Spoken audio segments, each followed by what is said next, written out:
बिस्मिल्लाहिर्रहमानिर्रहीम। गुलशन Iqbal scheme 33 Metroville 3 में यहाँ एक फैमिली पार्क बनाया गया। 1,20,00,000 इस पर लागत आई।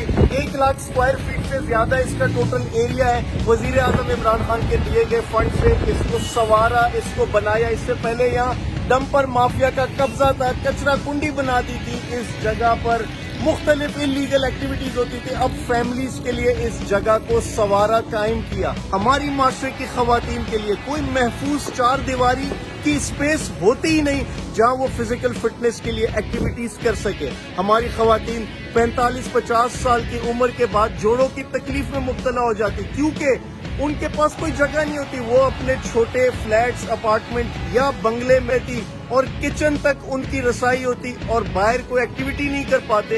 ये जगह इन खवातीन और बच्चों के लिए बनाई गई। इसमें मुख्तलिफ एक्टिविटीज लेकर आएंगे जिससे बच्चे लुत्फ अंदोज हो सकें। खवातीन के लिए बापर्दा चार दीवारी महफूज जगह होगी। मैं चाहता हूँ जितनी बड़ी ऑर्गेनाइजेशंस हैं जो कराची की खिदमत में पेश रहती, आए इस पार्क का विजिट करें और देखें कि क्या मदद की जा सकती कराची की बेहतरी के लिए। शुक्रिया।